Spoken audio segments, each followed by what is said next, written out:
সকলো ভালে আছে নে নাই?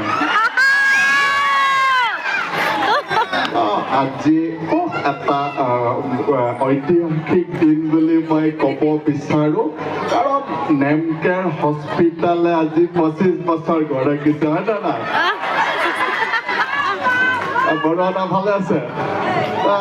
মই এই বাটেৰে গৈ থাকোঁতে বেনাৰ লাগি থকা দেখিলো 25th ফাউণ্ডেশ্যন, ইয়াত নহাকৈ কেনেকে থাকো, হয় নে নাই?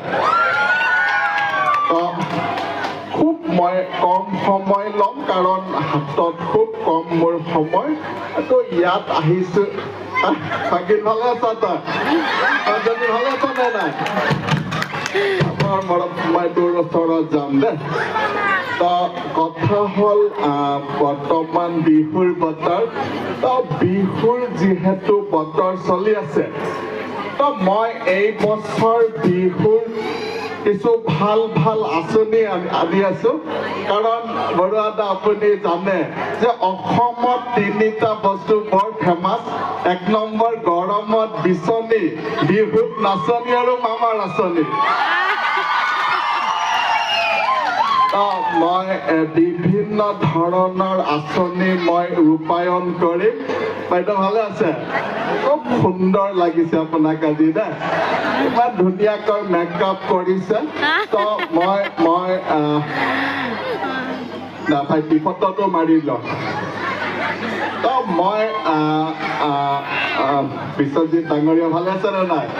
আপোনাৰ যিটো হাঁহি, খুব সুন্দৰ হাঁহি মাৰিছে, আৰু মিচিং যিটো আপুনি লগাইছে গামোচাটো, আৰু বৰ সুন্দৰ লাগিছে।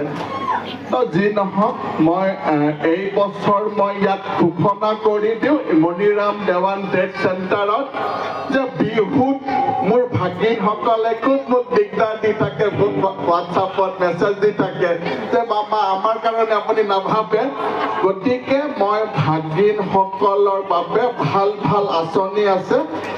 আঁচনিটো হ'ল যিসকল ভাগিনৰ বাৰে বাৰে ব্ৰেকআপ হৈ থাকে, বাৰে বাৰে ব্ৰেকআপ হয়, সেইসকল ভাগিনসকলৰ কাৰণে এটা মুখ্যমন্ত্ৰী ব্ৰেকআপ আঁচনি এটা মই উন্মোচন কৰি আছো। ভাগিনসকল খুব ফূৰ্তি পাইছে, হয়নে নাই? আৰু